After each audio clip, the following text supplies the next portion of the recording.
Assalamualaikum warahmatullahi wabarakatuh. Jumpa lagi dengan saya, Dr. Rudi Ilmanto. Pada video ini, saya akan membahas materi perkuliahan terkait dengan hubungan lainnya, gelombang dan parameter gelombang, arti dan bagaimana pembangunan kehutanan. Sebelum saya memasuki materi perkuliahan, saya ingin menyampaikan atau memberikan petunjuk terkait dengan materi perkuliahan ini, yaitu berupa indikator capaian mata kuliah pada video ini. Pada video sebelumnya kita sudah membahas terkait dengan model pertumbuhan dan hasil hutan yang didasarkan pada hubungan grafik Riyab. Selanjutnya, pada video sebelumnya juga kita sudah membahas bagaimana hubungan Riyab dan analisis usaha. Selanjutnya, arti dan bagaimana pemanenan. Dan yang terakhir pada indikator capaian mata kuliah ini, yaitu rancangan transisi sebagai loncatan konversi.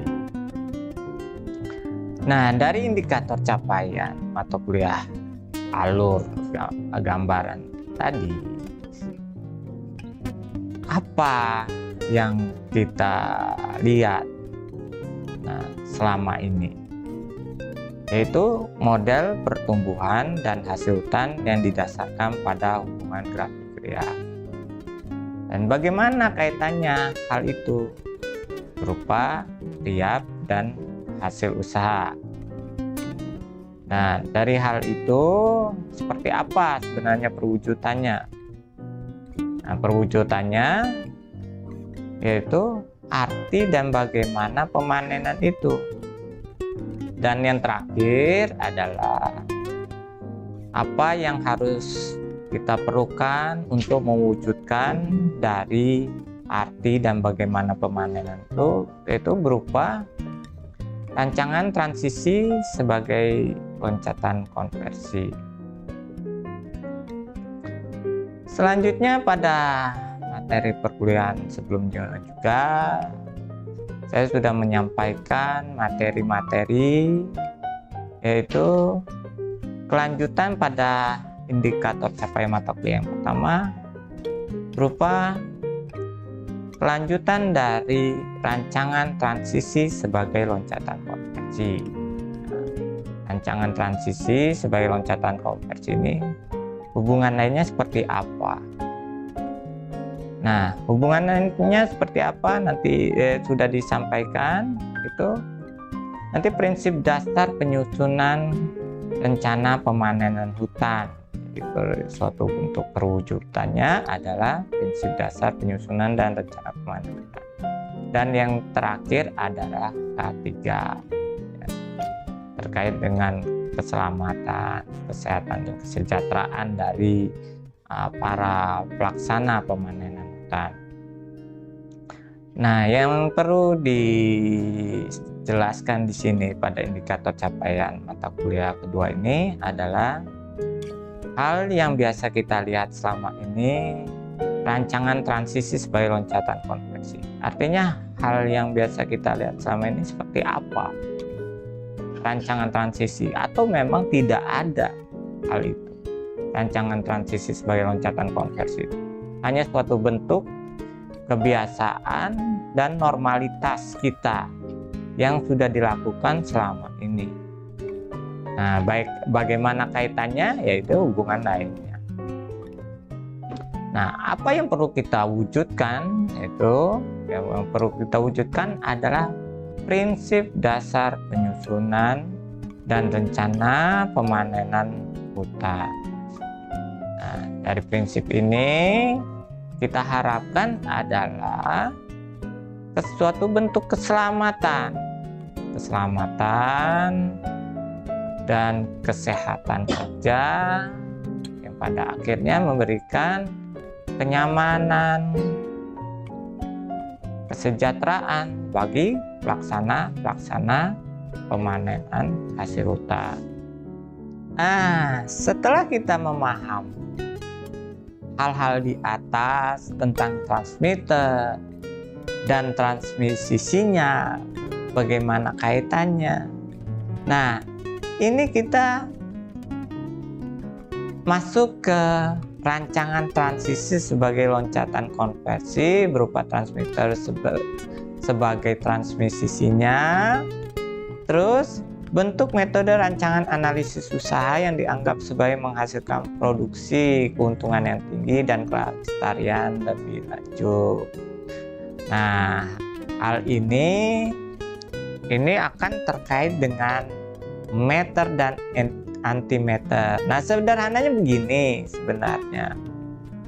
Terkait dengan tenaga dalam dan sebagainya yang dijelaskan sebelumnya, itu tergantung dari bentuk-bentuk keyakinan dan kepercayaan masing-masing. Nah, di situ kan sering kita mendengar ada suatu bentuk perkumpulan menggunakan tenaga dalam untuk meningkatkan performa tubuh, meningkatkan kualitas aktivitas. Nah, seperti itulah yang dimaksud dengan transmitter. Transmitter yang ada pada tubuh kita. Nah, bentuk lainnya tergantung keyakinan dan kepercayaan adalah mustika-mustika. Ya, mustika-mustika seperti ada jimat, ada keris. Nah, seperti misalnya kita sering dengar dalam kehidupan sehari-hari. Nah, wah, ini jimat memberikan suatu keberuntungan. Nah, seperti itulah. Kalau saya bawa jimat ini, biasanya saya melakukan suatu aktivitas,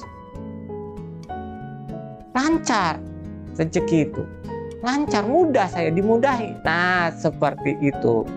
Terus keris. Nah, dalam aktivitas lainnya adalah kita berdoa. Nah, berdoa itu sebenarnya sama saja. Ya, kita berdoa meminta kepada Yang Maha Kuasa untuk menjalankan aktivitas hari ini misalnya supaya lancar, mudah, sesuai dengan harapan, tujuan. Kita melakukan suatu bentuk gerakan menyembah, sembahyang atau bagaimana, tergantung keyakinan dan kepercayaan. Nah, itu merupakan suatu bentuk-bentuk transmitter. Seperti tadi, ya, suatu gerakan yang dilakukan, misalnya pengaturan pernapasan. Nah, itu sama, kita melakukan suatu gerakan, tapi itu tergantung keyakinan dan kepercayaan masing-masing. Artinya di situ nanti jangan disalahpahami sebagai suatu bentuk apa, penistaan atau apa, itu lain. Artinya di sini menggambarkan bagaimana kita melakukan suatu aktivitas, ya, suatu gambaran bagaimana aktivitas itu yang biasa kita lakukan, gambaran bagaimana yang ada saat ini yang mudah dipahami dan mudah dimengerti dan bisa mudah kita lihat yang ada. Selanjutnya adalah hubungannya dengan meter dan antimeter. Setelah kita membahas tadi terkait dengan transmitter, pengolahan sinyal, pemrosesan sinyal, dan sebagainya sebagai suatu metode dan ada alatnya untuk melakukan itu. Nah, kita akan membahas tentang meter atau materi, antimeter, antimateri. Jadi antimateri ini didefinisikan sebagai materi yang tersusun dari antipartikel atau pasangan partikel yang sesuai dengan materi biasa. Nah, ini yang tadi saya jelaskan sebagai kalau saya berdoa, saya melakukan suatu aktivitas ibadah, saya dapat rezeki. Nah, itulah suatu bentuk keyakinan, kepercayaan. Saya semakin banyak ibadah, semakin banyak rezeki saya. Nah, itu rezeki, itulah dalam bentuk meter ini, materi. dan antimateri. Antimateri ini yang kita pahami biasanya dalam keyakinan kepercayaan seperti pahala ya, atau yang mengikat pada materi itu ya. Tapi di sini dijelaskan pada bidang fisika modern, antimateri didefinisikan sebagai materi yang tersusun dari antipartikel atau pasangan dari materi itu. Materi itu yang berwujud, yang bisa kita lihat, yang bisa kita pegang, yang bisa kita tangkap dengan indera kita. Nah, itu yang matter ya, suatu materi. Nah, yang antimateri ini adalah pasangannya berupa partikel yang sesuai dari materi yang biasa kita lihat itu. Nah, sejumlah kecil antipartikel ini dihasilkan setiap harinya pada akselerator partikel. Nah, sejumlah kecil antipartikel yang dihasilkan setiap hari pada akselerator partikel dengan total produksi hanya beberapa nanogram. Antimateri juga terbentuk dalam proses alami seperti tabrakan sinar kosmik. Beberapa jenis peluruan radioaktif juga ini menghasilkan, tetapi hanya sebagian kecil dari antimateri. Nah, ini dari peluruan ini yang berhasil diikat bersama, ini biasanya dilakukan dalam bentuk percobaan untuk membentuk antiatom.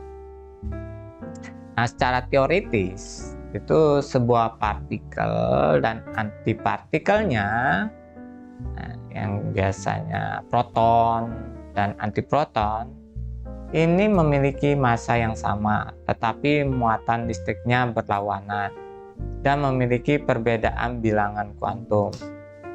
Misalnya, proton bermuatan positif, sedangkan antiprotonnya atau pasangannya itu bermuatan negatif. Nah, sejak tahun 1918, ilmuwan sudah mengetahui adanya dua jenis materi yang tercipta dalam ledakan besar atau Big Bang yang sering kita dengar. Salah satunya materi adalah jenis yang kita lihat di bumi. Ini artinya dari ledakan tersebut menciptakan suatu bentuk, dalam teorinya menciptakan suatu bentuk alam semesta yang berwujud, yang tadinya tidak berwujud menjadi berwujud, yang menyusunnya berupa bebatuan, pepohonan, manusia, dan alam. Yang satunya adalah kebalikan, yaitu identik dengan materi dalam segala hal. Ini yang maksud tadi adalah pasangannya, antimatter tadi. Sebenarnya yang kita lihat sebagai materi itu ada bagian yang disebut dengan antimatter. Tapi antimatter itu juga yang menyusun atau membentuk materi itu sendiri. Nah, jadi ada dua hal yang di sini terkait dengan antimatter. Antimatter itu merupakan suatu pasangan materi yang berwujud, tetapi antimatter itu juga yang sebagai dasar terbentuknya materi.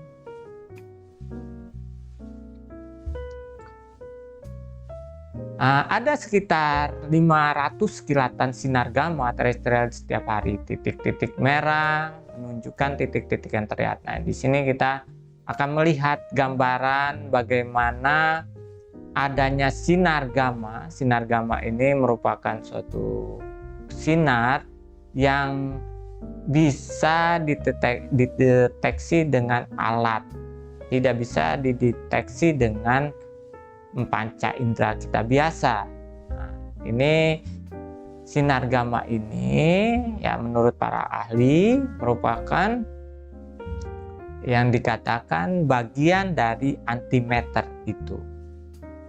Nah, Di sini bisa kita lihat ada video animasi menunjukkan bahwa sinar gamma yang dikatakan sebagai bagian dari antimatter itu terlihat di teleskop luar angkasa, muncul di angkasa. Nah, ini teleskop luar angkasa bernama Fermi Gamma Ray pada tahun 2010. Dan area biru nantinya pada video yang akan saya tampilkan menunjukkan di mana potensi kilat dapat terjadi untuk kilatan sinar gamma terestrial. Nah, berikut animasi videonya. Bisa kita lihat ada bagian titik-titik di angkasa atau pada posisi tertentu yang tertangkap teleskop dari luar angkasa, adanya suatu bentuk ledakan-ledakan sinar gamma. Nah, ini diduga titik-titik merah yang ditangkap sebagai sinar gamma ini merupakan bentuk antimatter. Antimatter yang menyusun materi-materi yang ada di bumi dan nantinya sebagai pasangan dari materi itu.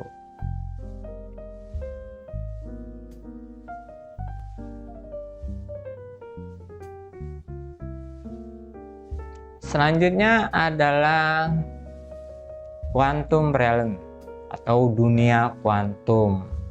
Nah, kalau kita membahas tentang tadi antimateri yang tidak bisa kita rasakan secara langsung oleh indera kita, indera mata, hidung, mulut, telinga, tapi bisa kita merasakan melalui suatu, ya tadi kalau kita sudah terlatih dengan tenaga dalam atau kita melakukan suatu latihan insting. Nah, ini bisa jadi kita akan merasakan.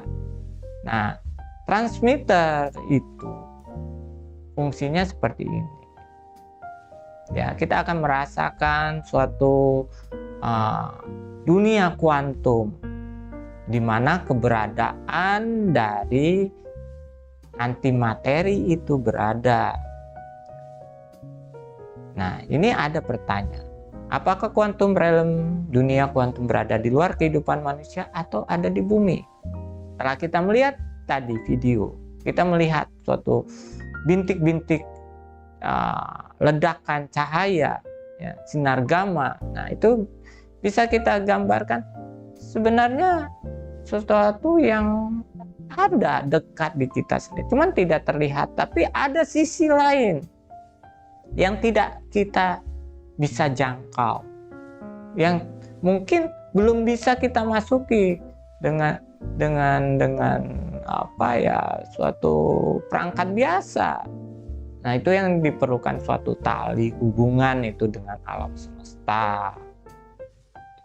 Setelah dilakukan penelitian percobaan ilmiah, ternyata para fisikawan modern menemukan bahwa ada satuan benda yang paling terkecil setelah atom, yakni disebut kuantum atau kuanta atau vibrasi. Nah, bisa dikatakan di level kuantum ini hanya ada ruang hampa, alias tidak ada benda padat atau berwujud fisik sama sekali. Karena unsur atom saja sudah kecil, apalagi kuantum yang lebih kecil lagi. Nah, pastilah tidak ada apa-apanya. Nah, sebenarnya ada, namun tidak bisa kita lihat oleh indera penglihatan kita. Itu adalah vibrasi atau suatu bentuk gelombang. Nah, secara penerapan di kehidupan nyata memang belum bisa manusia secara fisik bisa masuk ke alam kuantum secara utuh. Nah, artinya di sini sebenarnya yang dikatakan ahli ilmuwan dunia kuantum itu suatu bentuk bagian dari atom elektron yang sangat kecil dan tidak terlihat dalam ukuran benda-benda yang berwujud. Nah, tapi kalau kita memahami versi orang-orang yang punya kekuatan ilmu kebatinan yang tadi saya jelaskan, alam kuantum yang mereka maksud itu seperti alam gaib yang memang tidak bisa dilihat oleh mata kita, tapi mereka bisa merasakan, mereka bisa memasuki. Seperti sederhana ada, mungkin gambarannya seperti kita bermimpi. Kita tidur, kita bermimpi, kita terlihat suatu ada visualisasi, kita merasakan suatu aktivitas dalam mimpi itu, melakukan apa, misalnya melakukan suatu aktivitas berjalan, melakukan kegiatan apa. Nah, tidak terlihat, tapi kita merasakan hal itu. Nah, dunia kuantum ini baru bisa terjadi hanya di film. Nah, seperti tadi kita mimpi. Mimpi itu seperti kita merasakan melihat film. Seperti itulah. Terjadi hanya di film, karena di film semua kemungkinan mustahil bisa saja terjadi. Tapi saya percaya suatu saat entah berapa lamanya teknologi nyata manusia bisa mencapai ke arah sana. Nah, untuk pemahaman hal ini terkait dengan optik dan batas topologi. Di situ banyak membahas bagaimana bentuk optik, batas topologi suatu benda yang berwujud dengan benda yang tidak berwujud yang dibatasi oleh kemampuan optik kita. Seperti kita melihat ini ada ring panjang gelombang yang perlu kita pahami, membatasi kita untuk melihat. Nah, kita kalau dibandingkan dengan mata hewan yang hidup pada malam hari, itu ring panjang gelombang mereka akan berbeda dengan ring yang kita lihat. Apa yang mereka lihat akan berbeda penampakannya dengan yang kita lihat. Nah, seperti itulah sederhana. Nah, yang menarik dan menjadi dekat dari kuantumnya ada di manakah, seperti apakah kuantum ini saat terkait dengan manusia. Kuantum terkait dengan gelombang vibrasi. Bagaimana mengetahui vibrasi kuantum yang ada di dalam diri manusia? Kita sudah masuk hubungannya dengan transmitter. Ada sebuah alat kedokteran medis namanya elektroencephalograph yang berfungsi untuk mengukur gelombang otak manusia. Nah, ini gambarannya bagaimana gelombang otak manusia digambarkan dari beta, alfa, delta, theta, dan gamma.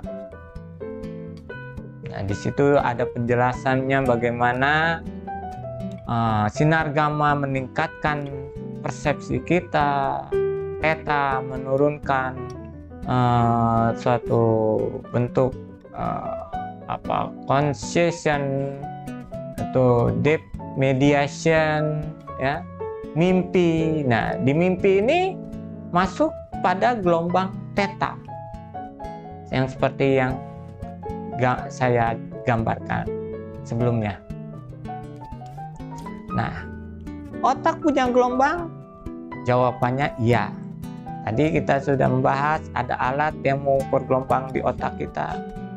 Nah, jika Anda sering mendengar istilah pikiran manusia, itulah gelombang. Apakah pikiran dan otak sama? Itu berbeda? Nah, diibaratkan otak adalah suatu bentuk hardware dalam komputer, ya. Ini artinya otak adalah hardware dan pikiran kita adalah software. Karena pikiran adalah gelombang dan termasuk kategori software. Nah, Anda tidak bisa melihat pikiran secara fisik walaupun lokasinya berada di dalam otak manusia. Nah, di sini kita bisa gambarkan bagaimana otak itu sebagai hardware dan pikiran itu sebagai software. Itu seperti kita komputer. Nah, komputer itu ada hardware, perangkat kerasnya yang menyusunnya. Nah, di situ ada software. Nah, bisa digambarkan dunia kuantum itu yang ada gambarannya dari penjelasan sebelumnya adalah yang ada di softwarenya itu. Satu aktivitas. Seperti itu, sederhana. Disebabkan pikiran adalah gelombang sama seperti karakter gelombang yang bentuk dan menentukan struktur atom. Pikiran manusia menentukan unsur atom, partikel di dalam diri manusia. Disebabkan pikiran adalah gelombang, ini sama seperti karakter gelombang yang bentuk dan menentukan struktur atom. Pikiran manusia menentukan unsur atom dan partikel di dalam diri manusia. Selanjutnya kita akan membahas tentang gelombang setelah kita melakukan suatu bentuk pemahamannya. Sebenarnya gelombang itu apa? Dalam fisika matematika bidang terkait, gelombang adalah gangguan. Kata yang lebih tepatnya atau disebut strangulasi atau penjeratan adalah penekanan benda asing berupa tali, ikat pinggang, rantai, stragen, kawat, kabel, kaos kaki, dan sebagainya yang melingkari, mengikat leher. Nah, gelombang ini dalam fisika ini tadi, sedangkan strangulasi atau penjeratan itu sendiri adalah diartikan sebagai suatu bentuk penyaluran, pembagian, pengiriman kepada beberapa orang atau beberapa tempat, pembagian barang keperluan sehari-hari terutama dalam masa darurat oleh pemerintah atau pegawai negeri atau sebagainya. Ini dalam artiannya, ya. Di situ diartikan strangulasi, penjerat itu suatu bentuk ikatan, suatu tali. Nah, strangulasi itu diartikan itu sendiri adalah suatu bentuk distribusi, penyaluran. Sudah. Ini seperti suatu hubungan, suatu ikatan ya, yang terhubung, yang terjadi suatu penyaluran atau distribusi. Oke, dah. Sampai situ aja. Demikianlah, demikianlah materi yang bisa saya sampaikan untuk video ini. Terima kasih untuk para pemirsa yang bisa melihat atau mendengarkan video perkuliahan ini. Saya ucapkan terima kasih dan saya akhiri. Assalamualaikum warahmatullahi wabarakatuh.